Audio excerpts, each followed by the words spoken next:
Nėra pamirštas renginių, metinių renginių ir mūsų gretos vis gausėja. Iš tikrųjų, reikia kažkaip, mes jau prieš renginį kalbėjome apie tai, kad, reikia kažkaip išsigryninti tą dalyką, kaip sudėti nuorodas prisijungimo į Zoomą, prisijungimo į YouTube, kad žmonėms būtų dar daugiau aiškumo, dar daugiau pagalbos ir kad tikrai visi galėtume dalyvauti paskaitose.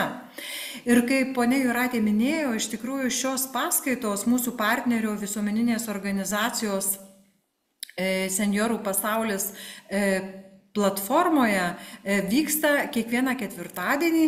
Mes su savo lektorių paskaitomis būname taip pat ganėtinai dažnai ir dėl to esame labai dėkingi Senjorų pasauliui, kad mus įsileido. Aš dabar galvoju, man skaidriai nepersijungia, nesuprantu kodėl.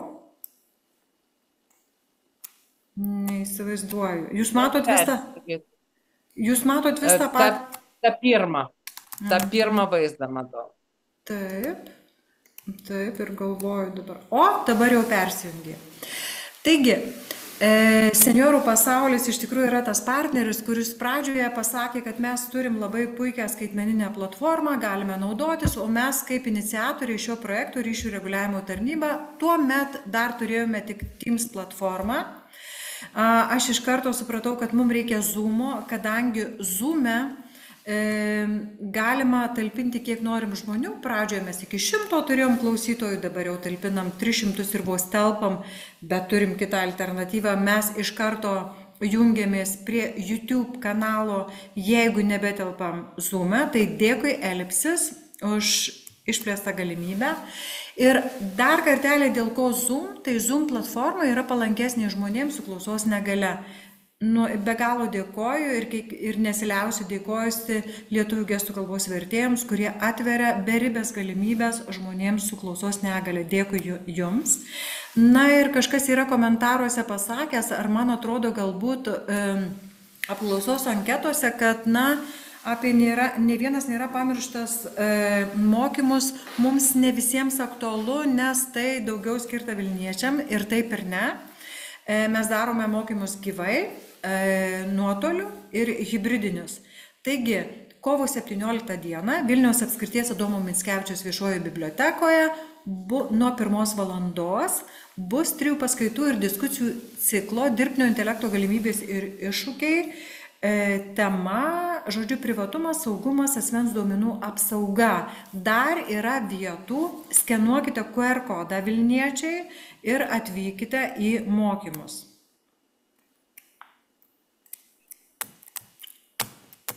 Ir vėl užstrigo. Taip, kovo 19 dieną čia dėmesio pasvaliečiam ir aplink gyvenančiam rajono žmonėm, kad trečiadienį Mariaus Katiliškio viešoje bibliotekoje Vytauto Didžiojo gatvėje 7 mes atvykstame su visa didelė komanda pranešėjų, kurių tarpe yra ir Insane Video Agency, dirbtinio intelekto ir vizualių sprendimų specialistas Tomas Sakro, kuris atgaivino Smetonos nuotrauką. Ir jeigu dalyvavote vasario 11 dienos paskaitoje, tai būtent atgaivinta nuotrauka ir sukūrė Tomas Sakro. Taigi, mėly pasvaliečiai ir aplinkinių miestelių gyventojai, dar yra vietoj didžioje salėje Mariaus Katiliškio viešoje bibliotekoje. Atvykite, registracija nebūtina į teorinių paskaitų klausimą, aišku, skaitmeninių įgūdžių lavinimo dirbtuvės prie kompiuterių jau pilnai užimtos, ten, kur darbuosis Ignitis ir SEB banko ekspertai, bet pasiklausyti tikrai vertingų paskaitų labai kviečiame. Kovo 26 dieną, trečiadienį, vyksime į Jurbarką, jurbarkiečiai ir aplinkinių miestelių gyventojai. Drąsiai nerkime į skaitmeninį vandenyną kartu. Taigi, čia mes turėsime įvairių lektorių, tiek teorinių paskaitų, tiek praktinių dirbtuvių. Tai kaip visada praktinės dirbtuvės užsipildo labai greitai, bet jeigu turite savo nešiojamą kompiuterį, mielai kviečiam, tikrai rasim kampelį, kur jūs pasodinti ir galėsite mokytis Igničio registrų centro ir Baltikum TV praktinių užsiėmimų. Į teorinę erdvę, ten tai yra, kaip ir minėjau praeitą kartą, yra dalykų, kurių negaliu dar kol kas įgarsinti, bet manau, kad ten jau salė pildosi labai labai greitai. Bet jeigu ateisite, tikrai priimsime. Kai kuriems seniorams internetas atrodo kaip beribis gąsdinantis vandenynas, kuriame lengva pasimesti ir nuskęsti sukčių pinklėse. Mėlieji, mūsų ekspertai jums tiesia pagalbos ranką, siūlo išsamius praktinius mokymus. Pradėkite mokytis jau šiandien ir drąsiai nerkite į interneto platybės. Kviečiame prisijungti prie projekto Nė vienas nėra pamirštas. Daugiau informacijos. Projektą pristato Ryšių reguliavimo tarnyba. Projektą globoja Lietuvos Respublikos prezidentas. Taigi projektą globoja Lietuvos Respublikos prezidentas ir jeigu neįsiminėte apie artimiausius mokymus, tai visada užeikite į Ryšių reguliavimo tarnybos www.rrt.lt interneto svetainę ir ten rasite ne tik kovo mėnesio mokymus, bet jau ir keletą balandžio mėnesio.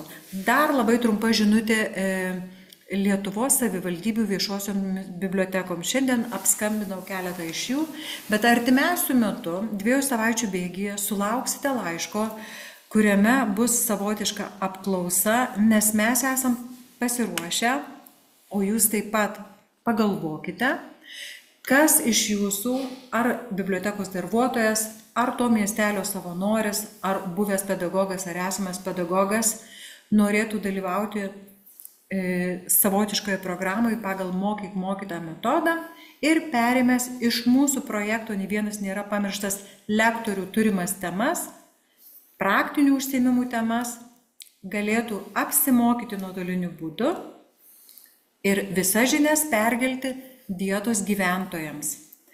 Bibliotekoje, kompiuterių klasėse.